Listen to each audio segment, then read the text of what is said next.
Hello and welcome to the second episode of Sunlight on the Lino, the podcast that celebrates, enjoys and discusses everything related to South East London's favourite band, Squeeze. On this episode, I'll be discussing Squeeze's early years with James Griffiths, the author of The Pop Music Played, the book that defines Squeeze's early years. In case you haven't noticed, this year it's 50 years of Squeeze. Well, hey, hopefully you've managed to get tickets to go and see them, and hopefully I'll get to see you on the road. In the meantime, we've got a lot to discuss, so let's get straight into it and bring on James. So we're joined today by James Griffiths, who's written The Pop Music Played, the story of Squeeze 1978 to 1982. How are you doing, James? Hi Adrian, yeah, good to be with you. Thanks very much for having me. No problem at all. It's always good to speak to another Squeeze fanatic, and we've had a few chats in sort of the lead up to this school, haven't we? And I think we've got a lot in common when it comes to Squeeze. I think we're both equally passionate here. Yes, definitely a burning passion that will never die. No, and it's almost at 50 years of it, Sue. There's a question mark over whether it's 1973 or 1974. You've done the research. I don't have my own book in front of me, but I've got a feeling it is 74. I think the first gig was 74, but the very earliest part of Squeeze's career, it's quite confusing because they were not Squeeze originally, and it was different in Tilbrook for a while with a couple of very mysterious members. I think Chris identifies them in his book as something like John and Andy or something, but he has absolutely no memory of them, and they're these sort of phantom, not Squeeze people exactly, but they were with Chris and Glenn. It's just really strange, and then after that you get the gradual formation of the actual Squeeze that we kind of know, but with Paul Gunn instead of Gilson Lavis kind of thing, but yeah, those early days are very mysterious and very I still don't think they've been properly documented. I mean, Chris did quite a good job in his book. I didn't really attempt to delve too deeply into that sort of prehistoric period because I just don't know enough about it. But one day, hopefully, we will really get to find out somehow about all the ins and outs of that 73, 74 period when they were just starting to write songs together and get the stuff flowing. It's quite a murky period of time, that, isn't it? As you say, there's not a lot of documentation out there, and it's a few just first names, John and Andy there who are doing this and that, and we don't know who they are, where they've gone to, or who knows, they could have gone off and, I don't know, formed the Police or something like that, done something really big. Yeah, and then Chris had his band too, didn't he? It was Porky's, what were they called? Porky's Falling Spikes, was it? Yeah, that's right. Yeah, I read somewhere, and I can't remember where now, but there was some conspiracy theorist somewhere saying, "Oh yeah, that was just Chris's made-up band." They never actually existed. They never actually played a gig. It was just because I think Chris did have this thing where he used to fantasize about being in groups. It was a sort of dream that he'd had. I mean, that was what was so cool about the original Squeeze story, was that Glenn sort of helped Chris to fulfill his dream in a way, because Chris famously answered the advert in the Sweet Shop window. Glenn famously answered the window advert, and Chris sort of conned him into thinking that he had a band and was touring and everything, and of course it wasn't true at all. It was a complete I'm not sure what you'd call it, really, just a sort of a deception. I mean, Glenn actually calls it a tissue of lies, I think, at one stage. He says that with quite a lot of passion behind it. So he's still perhaps, I'd say, hurt. I'm not sure, but it's obviously led them to this wonderful path. And so, as we say, 50 years later. Yeah, now, absolutely. James, you obviously you've done lots of research into this, and you've written a book. And obviously, in the book, you first sort of talk about how this dream came to be, but for those obviously who haven't read it, perhaps you'd like to tell us how you got involved in writing this book that sort of delves into quite a lot of detail into the early Squeeze years. Yeah, well, I mean, essentially, I'd planned to write the book many years before. I think I hatched it sometime in the 90s. I was doing, I learned to make web pages when the HTML revolution first happened, and I did a Squeeze album reviews website kind of thing, and it was good fun. But I remember thinking, somebody should definitely tell the Squeeze story, because I started to become aware in the 90s that there were loads of books coming out on various bands. You'd sort of go into Waterstones, and you'd notice that the shelf of what you might call, rock, pop, biogs it was sort of ever expanding. It seemed like every time you went into Waterstones, you'd check to see who had, who'd got the book treatment next, kind of thing. And Squeeze never seemed to come up. It always seemed to be a bit like, oh, this is strange why Squeeze don't seem to be getting a look in. But then of course Jim Drury did his fantastic book Song by Song. So that sort of made me kick my project into the long grass for many years, But it was really only when the Amazon print on demand service was invented, this thing, it's the KDP thing, where your book exists in the ether as a kind of electronic what if kind of thing. The customer clicks to buy it, and then it gets zapped off to the printers, made up, and turned into a book. And of course, at that point, I thought, well, there's no excuse to not do it now, because you don't have to go through a publisher. You don't have to worry about any of the stuff that would usually, stand in your way, trying to get an agent, trying to get a publishing deal. I can just do this using this Amazon print on demand thing. So then I just launched myself into it. I think I spent about 3 years researching it, and most of the research really came from the Packet of Three website, of course, which is David Bailey, one of the oldest Squeeze fans out there. Not old himself, I mean old as in he's been there for a long time. And then also Steve Bertram in the States as well, who's got a great YouTube channel. And he sent me a load of stuff, which in fact, I had finished a draft of the book, and I sent it to Steve to see what he thought of it. And he said, yeah, it's good, but I've got a lot more stuff than this, And he sent me a load of stuff, and I just had to go back to, well, not back to the drawing board, but the stuff that Steve sent me, I was thinking, right, I need to press pause on this now, because some of the stuff he sent me was really, really fantastic. It was stuff from the American music press in the 80s, just stuff that I hadn't been aware of, articles, reviews. There's that great story where they go and visit ABBA's studio in the company of Neil Tennant from the Pet Shop Boys. Of course, he hadn't been in the Pet Shop Boys at that point. He was a music journalist, just that kind of thing. I thought, right, okay, I need to just, press pause. And then just before I was ready to publish, perhaps a week or two before, Miles Copeland drops this book. I don't know if you've read it, but I mean, it's a fantastic. I haven't read that one yet. No, it's on my Amazon wish list. Yeah. Now, so what he did in his book, he filled in all these gaps that I didn't really know about. Well, there were a few things. There was the earliest years on the London circuit where Miles was essentially trying to promote Squeeze as a punk band, even though they were not a punk band, kind of thing. So there was quite a lot of detail there. But the big thing I got from Miles's book was all the ins and outs of how Jules came to leave the band, which I'd sort of tried to tell the story as best as I could, but there were certain very interesting dynamics that were revealed by Miles Copeland in that book that I just didn't know anything about, So that book was the final piece of the puzzle, really, as far as my research went, and that kind of enabled me to really try to deepen certain aspects of it. Just to be clear, I had approached Difford and Tilbrook, obviously, for their input. They had declined already. John Bentley did chip in with a few stories. Don Snow talked to me, and I got a couple of little quotes from Harry Kukuli, although he said I wasn't allowed to use a couple of the things he told me. Oh no! I bet that's the juiciest stuff as well, isn't it? Yeah, in fact, John Bentley said to me there was one particular story, and he wasn't willing to share it with me. I don't think he trusted me, not because it's of anything bad, just because obviously he doesn't know me. But he said there's one story. He said it will come out, once everybody's dead, essentially. I still don't know what it's about. It's something to do with the final show they played in '82 at that weird Jamaican festival, I think. Anyway, so yeah, it was a sort of labor of love. It took me 3 years, and then when I published it, it was one of the greatest experiences of my life when it went online, and I got a preview copy in the mail, and I just opened it and just thought, bloody hell, this has actually happened. Mm-hmm. It's this sort of pipe dream that I'd had for so many years, and now here it is. It's a physical book.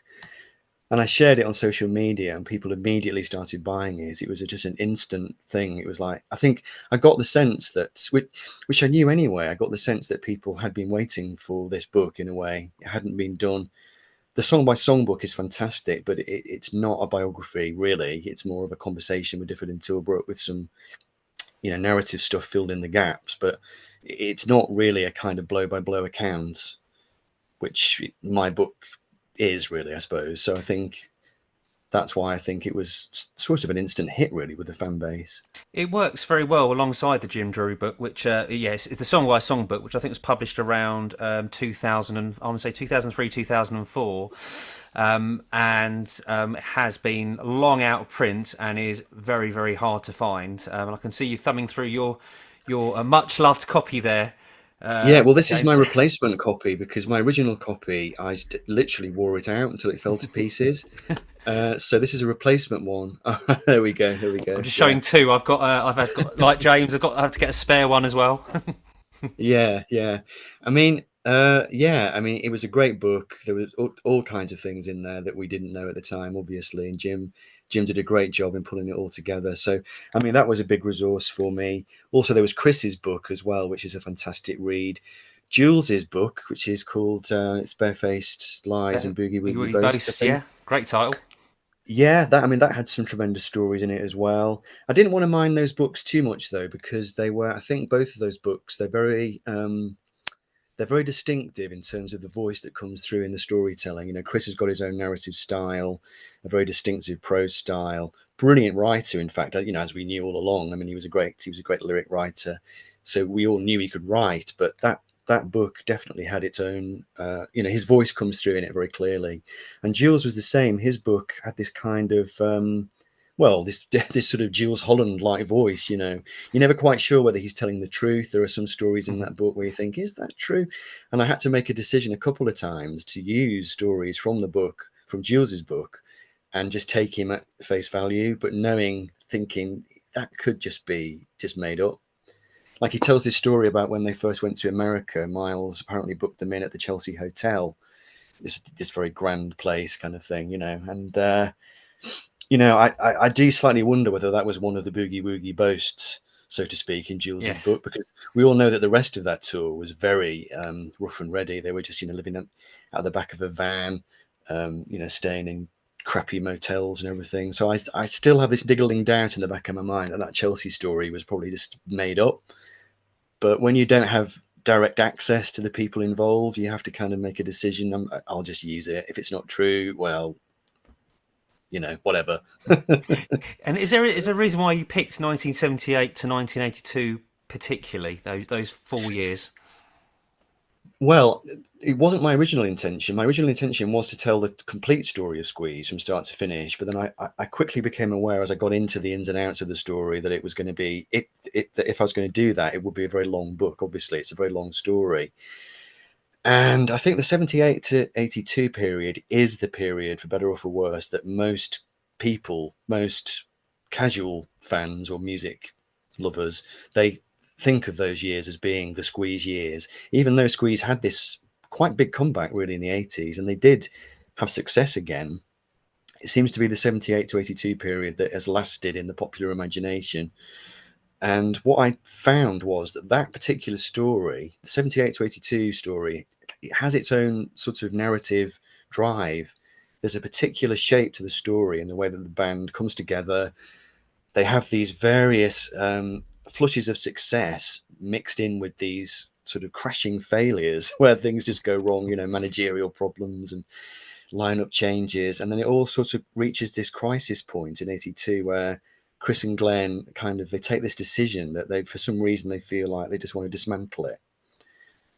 They don't feel like that it can carry on. There's sort of various things happening within the band, you know, intra-band dynamics, some you know, commercial problems going on. So they sort of break up the band. And to me, that story seemed like quite a nice, compact, neat story, a sort of rags to riches and back to rags again kind of Yeah. story. Whereas if you take the later period, then it's such a big story. It's not like a kind of epilogue. You've got all the stuff that went on, the reformation, the build up through those mid-80s years, Jules leaving again, the Frank period, the Play period, you know, losing the A&M deal, back to A&M again, and then the crisis with Chris and his, you know, his various problems towards the end of the 90s, breaking up again, reforming again. I just thought, my God, it's going to be like War and Peace if I try and cover all that. So I did decide, let's just go with that 78 to 82 and bring it to a close. But I did provide an epilogue where I tried to kind of explain to anybody who didn't know, obviously, that the band did not break up in '82. It was not the end. It just seemed to be at the time. And yeah, so. I think that's obviously squeeze in three phases, which is 73 to 82. Little break for D&T, for Difford and Tilbrook, which it sounds like squeeze anyway. And then you've got that bit I really love, which is my favourite, which is the mid period, which is Cosy Fan all the way up to Domino. I'll put Domino in that. I think that album's really really good now. It's Yeah, taken me me a long too. time to come around to it. Yeah. But now I absolutely love it, and that's the mid period. To me, that's the biggest bit, and then you've got the recent period, which is still great, but I think for me creatively and commercially, that was by far Squeeze's most successful time chart wise. I mean, arguably now they're probably the most successful now, judging by the amount of the size of the tours and the length and breadth of their fan base now. Whereas sort of growing up, Squeeze were a bit of a niche band, weren't they? No one had really heard of it, but now like it's amazing how many people know and have heard of Squeeze and actually quite love them. It's great. Yeah, I mean, I kind of explore a little bit of this in the book, actually. This thing about being at school, not really knowing anybody else who liked Squeeze. In my class, I got a very clear memory. The boys tended to gravitate towards the Jam, the Police, and the girls tended to gravitate towards, well, I suppose a bit later on, you had the Spandau Ballets and the sort of Hairspray bands and everything. And Squeeze was sort of caught in the middle somewhere. And I was certainly the only kid in my class who liked Squeeze. And then later on, when I got a bit older, I mean, it was years really before I started to properly kind of realize. Actually, the one person who liked Squeeze that I knew was my cousin Paul, who was Scottish. He was a few years older than me. He was kind of about 13, I think, when I was about 9 or 10, and he had joined the Squeeze fan club in '82, and he had a T-shirt. He had the T-shirt, the club T-shirt, which was the Don Snow caricatures on the inside Oh sleeve of yes, Sweets from a Stranger. That was the fan club T-shirt. I like the charcoal Yes, drawings almost, yes, aren't they? yeah, absolutely, yeah, yeah. And I remember being so thrilled because Paul, he was kind of like a bit of a hero to me. He was sort of older than me. He was from Scotland. There was something a bit glamorous about the whole thing. I don't know. And he was a big music fan. He was really into the sort of that kind of new wave era. He had loads of 45 singles in his collection. And when I found out that he was a Squeeze fan, it was big news to me. It was like, wow, fantastic! Paul's a Squeeze fan. It was really really exciting, but slightly tainted by the fact that it was 1982 when the band Yes. broke up, and it was like, Yeah. oh no, That's the thing with Squeeze. You find them and then they break up again. I think we've both yeah. been through that at different times. Something interesting you mentioned there as well, James, is around image, and I think Glenn particularly has always said that the reason why he didn't feel that Squeeze were quite successful as they should be is because they didn't have an image. They don't. They aren't like this sort of big hairsprayed band or this sort of. Okay, they were punk in the early days, but never really carried that through. They were always quite. Not, and I mean this with affection and love, normal and average looking. And that's great. I mean, that's what I love about them. I mean, how great is it that they're relatable? Yeah, but I mean, what's your views on that sort of the Squeeze image throughout? I suppose throughout the years, but particularly in the early years. Well, I think the cover of East Side Story is an interesting picture because I wonder whether they were quite as imageless as we think. I don't know about that picture because to me, maybe I'm using a retrospective kind of lens, but it almost looks like charity shop kind of what's the word? That thing where people go out and buy stuff from charity shops and they sort of do. I mean, Chris has got his tie at an angle on the cover of that album. Okay. He's got this classic tie askew kind of thing, and he looks like a guy who's just rolled out of bed. And I do wonder whether was that deliberate. I mean, did he really look as rough as that morning, or was that their attempt to actually look like guys who were kind of trying to look normal rather than being normal? I don't know. I was never convinced that they were totally imageless. I think particularly with Jules Holland in the band, he was quite a strong visual focus for them. Think Yes. of the hats on the Argy Bargy album cover. Yes. Um, I think they always had a little bit of a visual thing going on, but the problem with it is that it never seemed to chime with what was going on, particularly at the time. And maybe they all had their own way of looking. So there was no sort of cohesion. Like if you look on the back of the Cool for Cats album, which is the original purple thing sleeve, you've got Glenn in a fur coat and a flat cap. You've got Gilson looking like a sort of beery executive, double-breasted suit, I think he has, with a handkerchief in the pocket. And I think Harry's in his black leather jacket, looking like he wants to be in the Ramones. And it's like Yes. each of them looks like they've thought about, okay, we're going to go for a photo shoot. And Gilson's gone, right, okay, well, I'll wear my suit with my hanky. And Glenn's gone, right, I'll have the fur coat and the flat cap. Yeah. And they've each sort of done something, but there's no coordination. And you've got that famous story, haven't you, with Miles Copeland giving them some money to spend on clothes.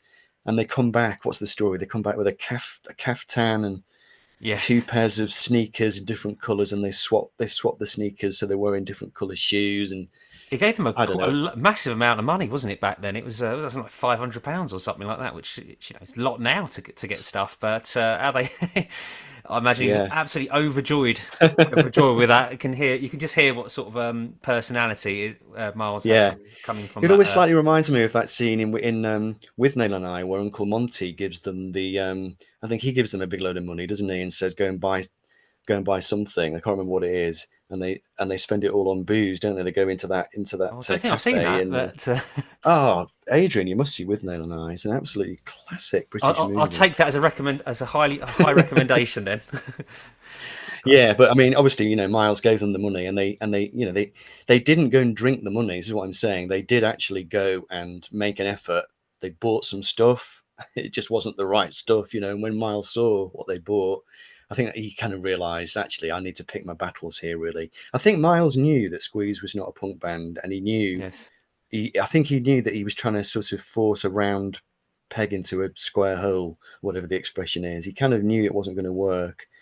And interestingly, in his book, he said that he found the Police much more of an amenable kind of band for him to work with. He said they were much more open to his ideas in the sense of trying to market themselves, all dye their hair blonde and everything. Chris maintains that he was at the theatre the night the Police all dyed their hair blonde, doesn't he? He does, yes. Yeah, they were doing it in their dressing room, wasn't it? And I think that's it. I think they were always come across as a bit more coordinated, and they had like a consistent logo, didn't they? The Police throughout it. Whereas Squeeze reinvented their logos, their album design language, their sort of aesthetics over and over again, and it changed them. Which again, I mean, I think it's great. I think it's good to have a bit of variety when you've got. Just sort of looking a little bit ahead to things like difference between artwork between Babylon and On, where you've got this gurning guy, black and white looking at you, to Frank, which is a tortoise on the front that's got Frank written on the back, that shows the slow, gentle movement of the band. I think comments were made about the time of Frank, but I think Babylon and On came out the same year as the Joshua Tree, didn't it? I think I've got a feeling it's the 87. I think 87. They're just at the end of 87. I think. I think the singles for Babylon and On were right at the end of 87. Yeah, because in my mind's eye, I can see the album covers together in the racks, or kind of, because it was the same period. So you'd walk into W.H. Smith's and you'd see the Joshua Tree, and then you'd see Babylon and On. I remember thinking, because I was never a fan of U2, to be honest with you, and that cover there's something a bit portentous about it, isn't it? They're all sort of standing in the desert trying to look kind of, I don't know, windswept or something. I don't know, that kind of U2 Bono kind of thing. And then you got the Babylon and On sleeve. It's just pure Squeeze. It's just it's difficult to describe what the aesthetic is. It's just this kind of slightly sort of underdog quality that they have. Let's just stick this weird looking old bloke gurning. Oh, it's a very unusual cover, that one, and then put this lovely sort of logo that's got lots of different sort of popping, nice, pleasant, fun, playful colourings on them. Well, that's it for another show. I hope you've enjoyed it. Join me in the next few weeks when we'll be speaking to an ex-Squeeze member. In the meantime, keep listening to Squeeze.